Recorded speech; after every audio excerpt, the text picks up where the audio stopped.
Have you ever been a snacker? Yes. Are you a snacker currently? Do you snack? For specific reasons, yes. What are those? Well, I maybe we'll talk about that later, but I'm curious what your reasons are. I've definitely been a snacker. I've always Yeah. I've always enjoyed. Who doesn't enjoy snacks, right? Yeah. Yes. Yes. And I'm going to talk about also later my enjoyment of snacks and how I have used that enjoyment to reduce my snacking. Yeah, I love it. In my house, my kids I think I've conditioned them when they ask for a snack, it's always right before mealtime, right? Mhm. Like dinner's going to be ready in 20 minutes. Can you just wait, right? And they argue and they, give me the eye roll and the sigh.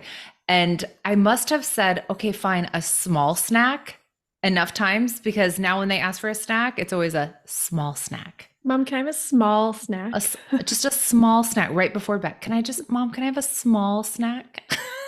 I'm always like, sure. And then I pull out the veggie tray. And that's how I know if they're hungry Yes. Yeah. or not. Yeah. The same here. Yeah. There's bananas right on the kitchen island. Yeah. And they're like, Have, never mind. We teased that one out real quick, which we're yeah. which we're gonna get into Mhm. talking about reducing snacking between meals. Jen, why are we even talking about this? Great question, Annie. So before we start, I want everybody to know that snacking is not good or bad. It just is. Okay. We're not recording this podcast because it's a bad habit that you have to stop. Okay. Hmm. Snacking is just snacking. And if snacking is the right choice for you, that is highly individual, and every person needs to answer that for themselves, which this podcast might help you answer that. But you might like snacking. There might not be anything wrong with it in your life. You might have a medical issue that requires you to snack or eat at certain intervals, and it's all good. Okay. Hmm. Um, the reality is, though, many women that we work with, snacking is not aligned with their goals or values. And a goal for them is to reduce their snacking. Hmm. So it might be at night, very common, Hmm. or that mid-afternoon slump, also very common. Yes. It's just these become a source of excess calories Yeah, for I think many individuals. that mid-afternoon slump slash transitioning from work slash school pickup slash end of the day moving into Mhm. your evening routine also tends to be, but it's not yet dinner time or not Yeah. quite ready to start even preparing dinner, also tends Yeah. to be a heavy snack time. Yeah. And we actually did a poll. It was within the last year or so, and we asked our audience when they're most likely to be doing their snacking. And I thought nighttime snacking would be number one. This is my biggest problem, but it was the mid-afternoon snack. Hmm. Yeah, which I was like, wow, okay. But yes, it makes But total sense. I think that transition time is very challenging. hmm. Yeah, absolutely. And it can be oftentimes maybe your other members of your family are having a snack at that time. That's a very common Yeah, after totally. school snack time as well. Okay, so it's not good or bad. It's just a behavior. Most of our members are looking to reduce their snacking in between meal because it's not aligned with their fat loss goals. Yeah, totally. Yeah. Okay. Okay. All right. What's step one? Step one. So, just the way this is almost like a flow chart. Okay. We're going to walk you through a couple steps here. It's a bit like a flow chart, and it's almost like process of elimination is what we're going Hmm. through here. Okay. So, step one is to identify if you are snacking because you are hungry or you are snacking because you are experiencing a craving. There is a Now, difference. there is a difference. Now, reminder, hunger is felt in the stomach. Okay, not in the head, not in the brain, not in the mouth even. It's felt in the stomach. Okay, your stomach will feel empty. It is maybe growling even, right? Hmm. Hmm. If you are experiencing hunger, eat, please. This is Yes. not the place to go to figure out how to willpower through hunger. If you are hungry, eat. Eating is the only thing that is going to satisfy hunger. We've got Yes. no other strategies for you. Yeah. With that said, though, it's not like a panic. You don't have to eat like right that very minute. But when you notice physical hunger, that might be your sign to like, I should probably eat soon. Yes. Yeah. Now, if you are hungry and you don't, it's inconvenient to you, or you see some kind of value of not snacking or not being hungry at that time, then you can work on something that we call reverse engineering hunger, right? So it's Mhm. it's actually looking at, how you've eaten earlier than that time. Is there a way to change up your nutrition habits so that you aren't hungry at that time? Like that could also be a strategy. Yeah. However, what we're saying right now is if you are hungry, eat. Mhm. If you identify that this is actually a craving, we move on to step Yeah. 2. Yeah. So you would know if it's craving if you're like, I'm not hungry. I just want to eat. Yeah. There's just a desire or an urge. There's a desire here to eat, but your stomach is not empty. Your stomach is not growling. You are not Mhm. physically hungry. Yeah. So step one, tease out the difference between those two. Yes.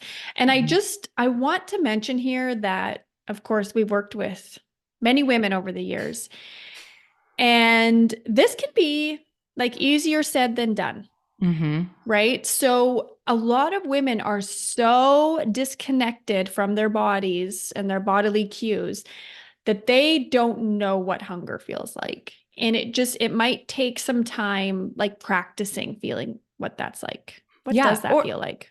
Or for many of our members, snacking has become so habitual or automatic that they come on coaching calls and they describe an experience where they're like, I don't even know if I was hungry or not. I just was in the pantry, and next thing I know, I've got goldfish in my Yeah. hands. Yeah. And they're so disconnected to the series of events or circumstances that are leading up to that situation. So part of the process for them might be to identify, when does this typically happen, Hmm. and can we check in before we even get there? Because Yeah. once they hit that afternoon snack or evening snack time, it's like they're on autopilot. Yeah, absolutely.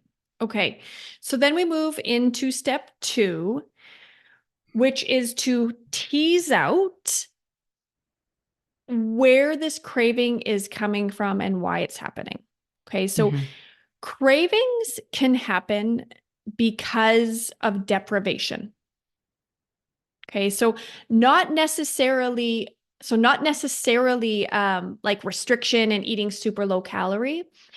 Deprivation can also mean that you are just depriving yourself of foods that you enjoy eating, or you are depriving yourself of balanced overall nutrition. Mhm. Okay. Or is the craving due to emotions? So this is another kind of pause point that is probably, it's easier said than done and takes a minute and for you to kind of go inside, have some self-awareness. Cravings are not really about the snack. Okay. It's about the urge to snack. So Mhm. it's about asking that question of where is this urge coming from? Yeah. Restrictive dieters have very, very probably high and relentless urges to snack. They usually start sometime around 3 p.m. What do we Mhm. say in Balance365? Nothing good is happening after 3 p.m. Um, or they might even come, you know, time of the week, Thursdays, Fridays, right? Mhm. But it's Mhm. when those urges start hitting you. And why is that? Um, if you suspect that the way your dietary pattern is just too depriving, then we would recommend a more balanced diet.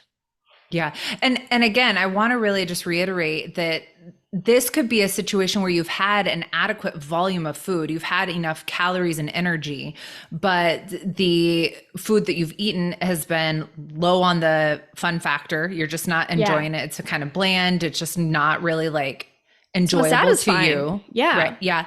Or it's, as you said, unbalanced. So maybe you're Yeah. missing some food groups in there, and need to bring some balance to that. Yeah, so I would say we see this in our kind of low carb keto clients who come to us. They just restrict carbs almost all the time. They're mentally, mentally restricting. They have this whole belief system going on about carbs.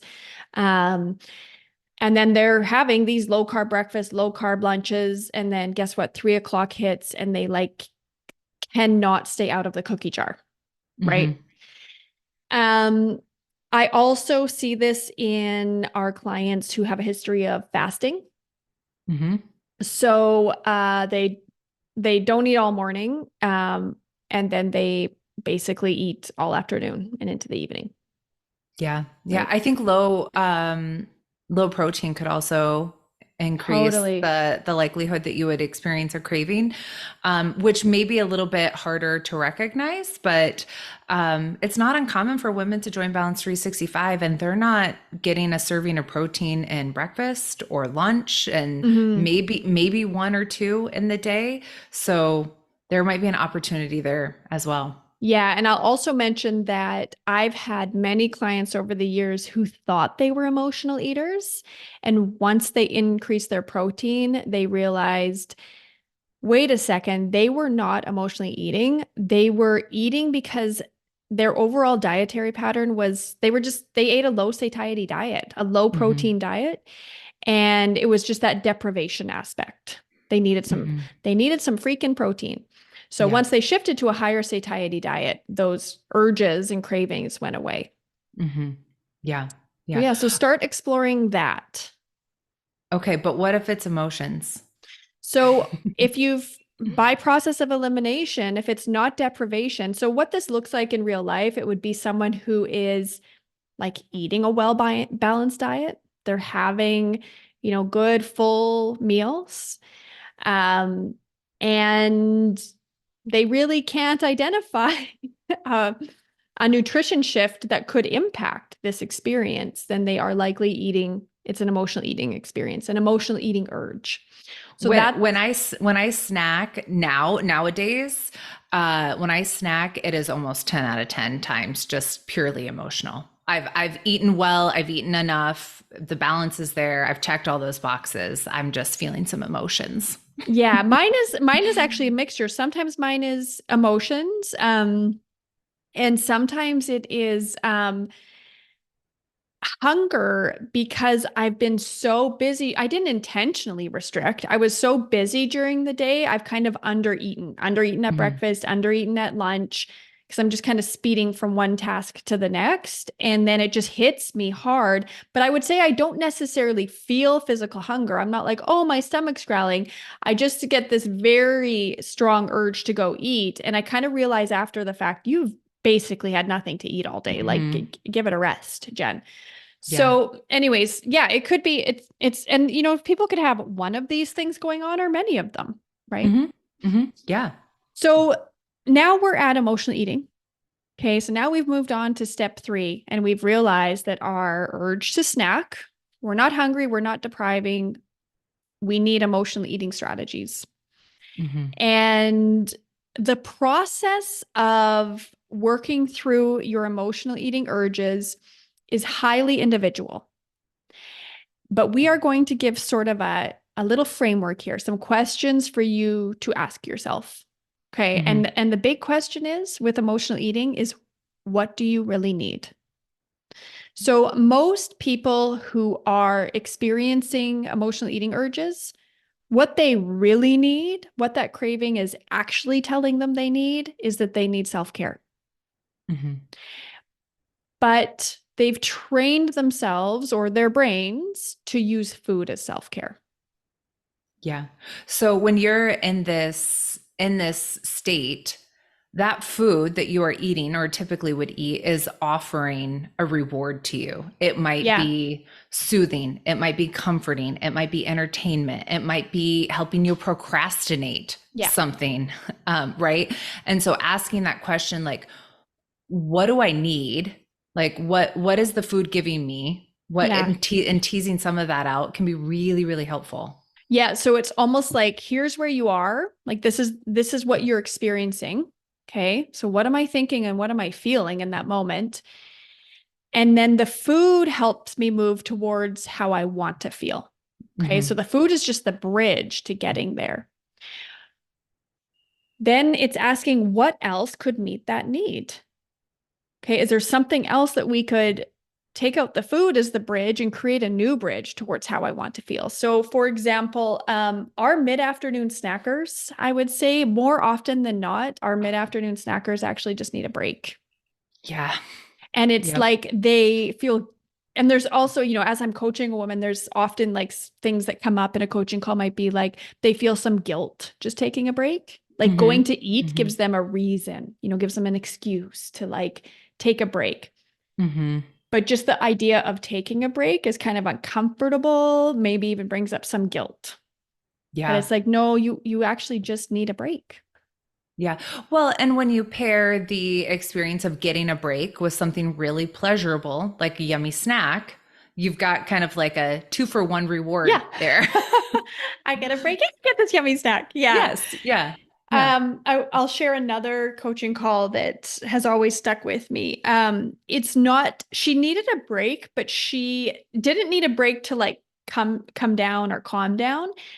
She worked at a desk and she needed a break almost from monotony. She was almost too low, right? She's vibing too low. And the Hmm. snacking was perking her back up. Yeah. Yeah, Yeah. which I mean, if you think mid-afternoon slump, that's probably quite a common experience for everybody. So she Hmm. didn't need to take a break to go, relax. She needed to take a break and find an activity that perked her up. And the solution that she started coming out up with is she started going outside in her backyard. She worked from home and she would take off her socks, shoes, whatever, and So, she would just go put her bare feet in the grass. it And it feels was so just like a good. sensation that she was looking Hmm. for. Yeah, Yeah. it was so interesting and fun to watch her learn to meet that need without food. Yeah, I love that you said that because I think the option to upregulate or downregulate, like you said, can be really individual. I think I can think of a conversation I had with a woman who noticed at the end of the day, kind of that happy hour time, she was really jonesing for a drink. She would usually just have one, maybe sometimes two, but wasn't hungry, saw that that wasn't supporting her fat loss goals, wanted to use different strategies. But on the flip side, to your coaching member, she really needed something to help her just Come down. decompress. Yeah. Yeah. And alcohol was really effective in doing that. And so what we decided on was um she actually committed to ending work 5 minutes early. And before she went home, before she picked up the kids, she took those 5 minutes to do like a brain dump of her tasks and to-do lists. So she wasn't mentally like trying to hold on to it.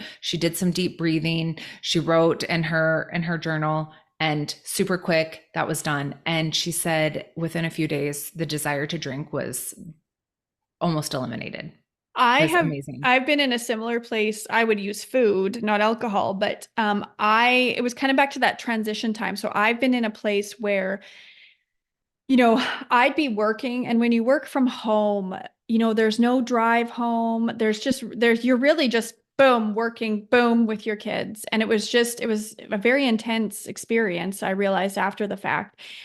And I would find myself like just not doing that transition well. And I'd be in the pantry, like shoveling in food. And what I needed was like this woman, not necessarily 5 minutes to brain dump. I needed some time to transition into the next phase of my day. I couldn't just go from working, close my laptop into making supper. It was just too chaotic, and I needed Hmm. to just take some transition time. Yeah. Yeah. Yeah. And, just to be really compassionate, if this is resonating, I would encourage our listeners to be really compassionate with themselves, because I always think of it like there is a part of me that needs something that is Yeah. like waving their hand that's like, hi, can you Yeah. pay attention to me?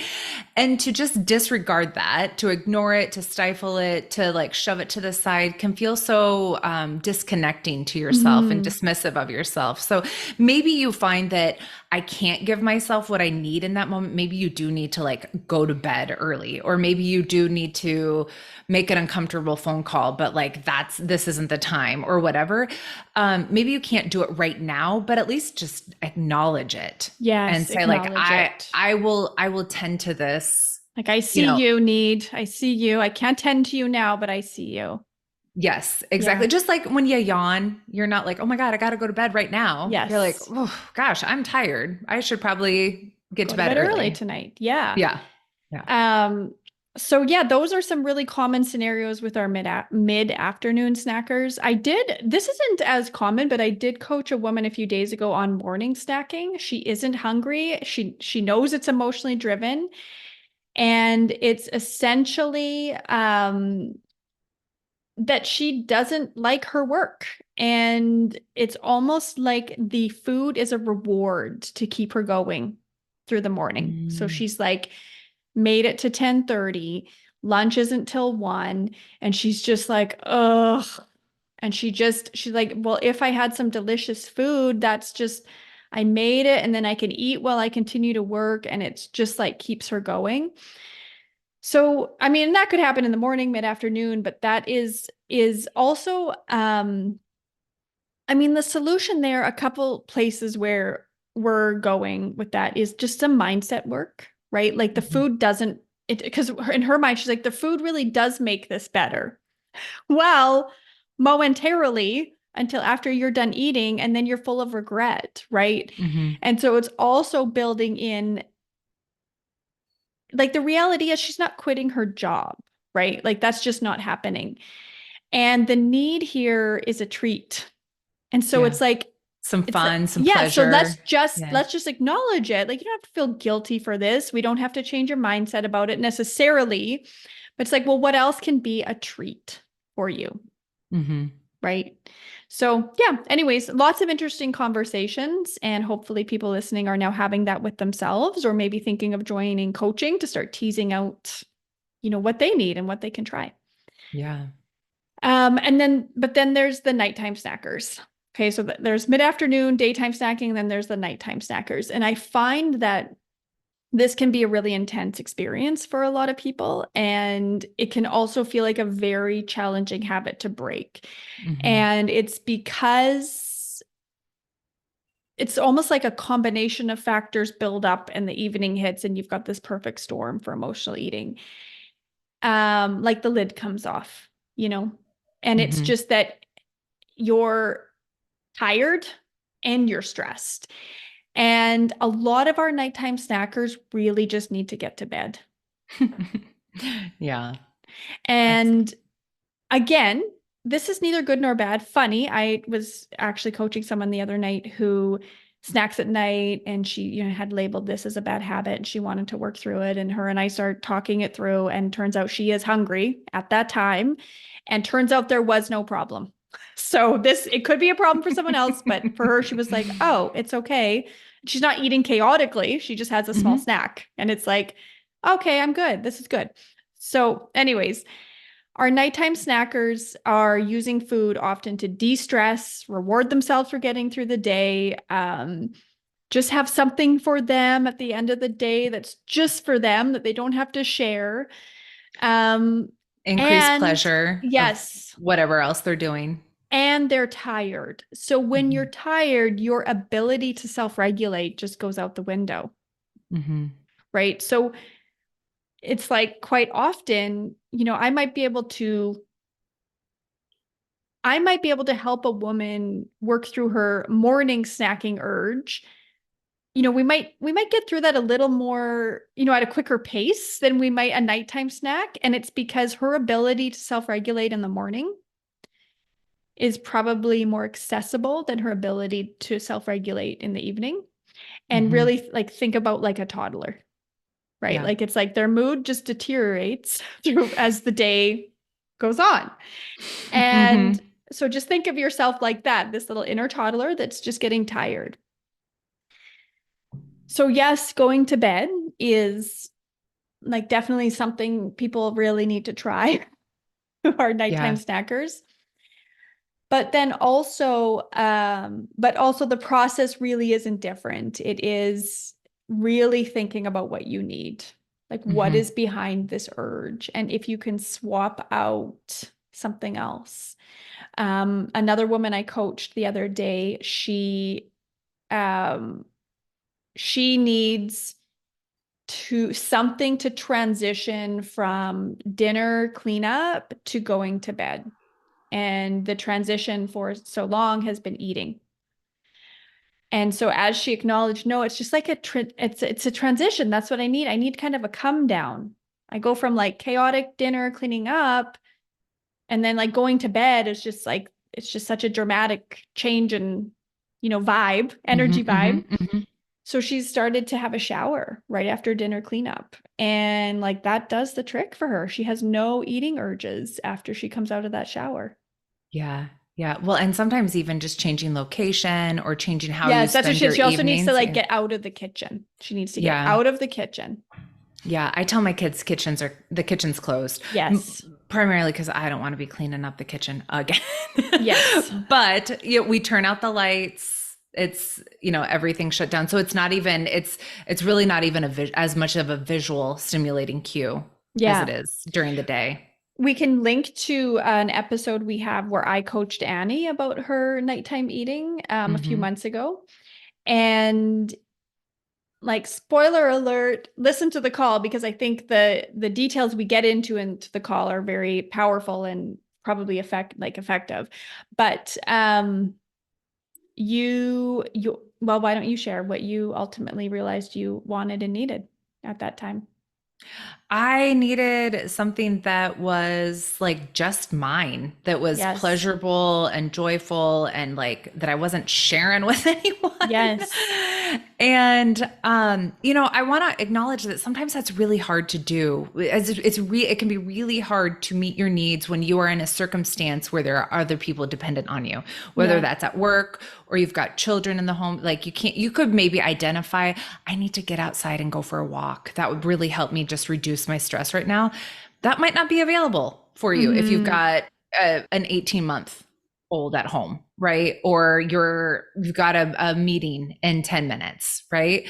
Um, so I've explored and I'm still kind of playing around with it, but what I really enjoy lately is putting on my headphones and turning up the music as loud as my eardrums can tolerate. I'm sure there's some ear health concerns, but and just kind of like moving around the house, picking up, putting the chaos back together. That is really like Very gratifying self-care to for me. you. Yes, Yeah. like especially the springtime. I've got some a beautiful pond with birds and frogs Oh and yes, I love your Instagram stories where you yes, oh, it's so play nice. It's so, sound and it's like all I can yes, hear is frogs. Yeah, it's yeah, lovely. it is. I couldn't do that because I'd have anxiety about not hearing one of my kids or something if they or a door opening or anyways, Oh, I they'll couldn't do come find that. they'll come find me. No, company. But why I'm saying that is because I want people to know how very individual this is, Hmm. right? So that works for Annie, and that's great. And I have like this visceral, like, no to that. Like, no, why would you do that? Yeah, yeah. Right? I also think the other thing that I think we should just acknowledge is you might, in doing this reflective work on your snacking, you might notice some trends and patterns that are signs of maybe more like chronic stress or Mm, like I'm consistently lonely. I am really feeling anxious at certain parts of the day. And that might be, a little flag for you to consider, like what are some, these are great in the moment solutions, like what can I swap in the moment that elicits the same reward or gives the same need. But there might also be some longer, bigger picture yes, that is so. solutions. I love that you brought that up. I'm annoyed I didn't have that on the outline. Thanks, Annie. That's what I'm So here for. go team. So my emotional eating was at its absolute worst when I had little kids. And my husband was in grad school and he just wasn't around very much.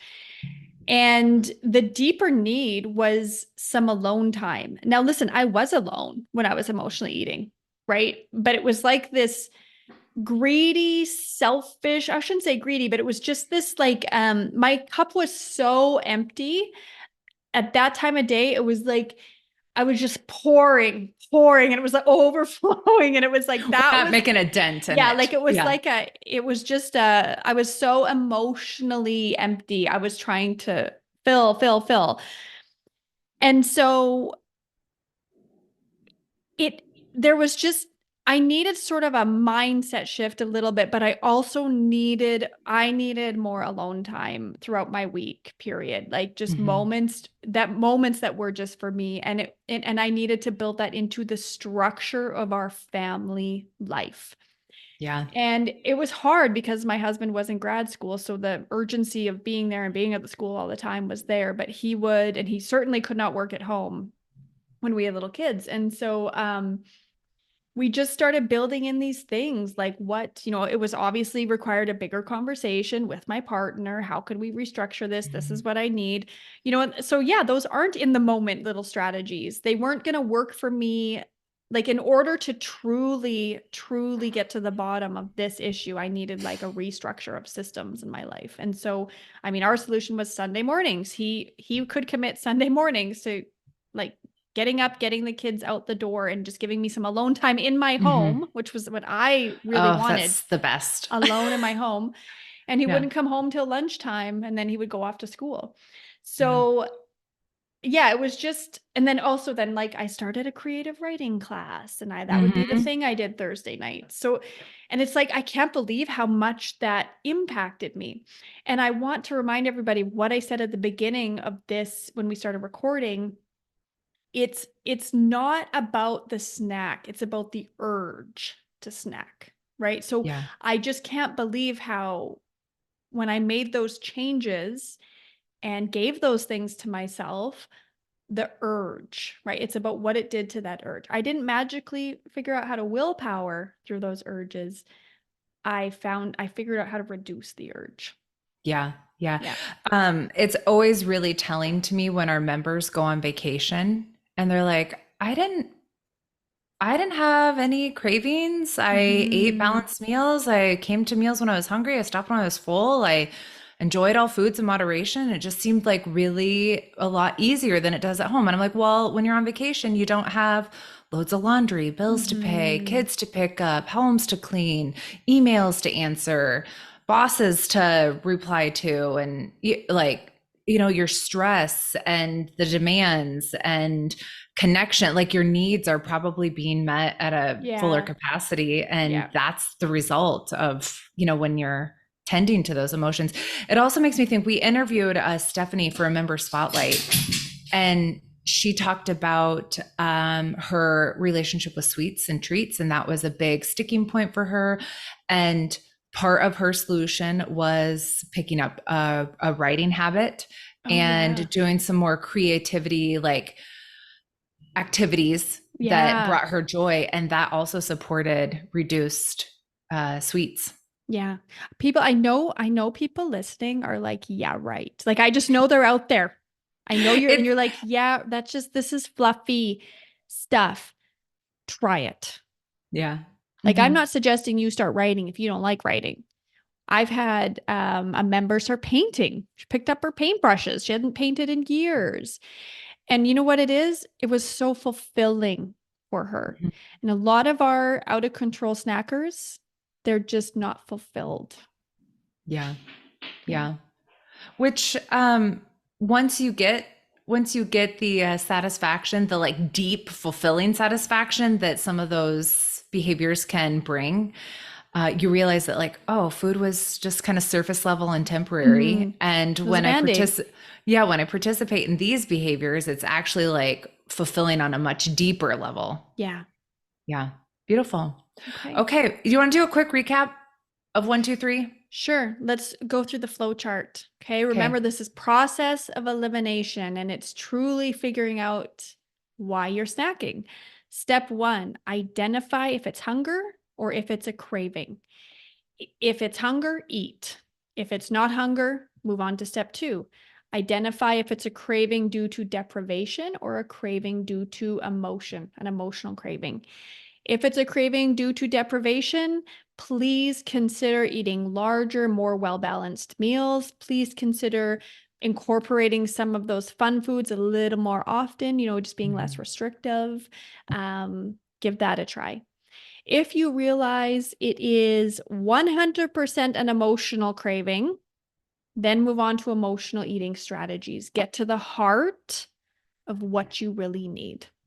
Yeah. And that will take some practice. This isn't like I did it once and I'm cured. Yes. It will take time and practice and repetition, and that's totally Yes. normal. Yeah. Okay. Okay. Thanks so much, Jen. All right. Thanks, everyone. Bye bye. Bye.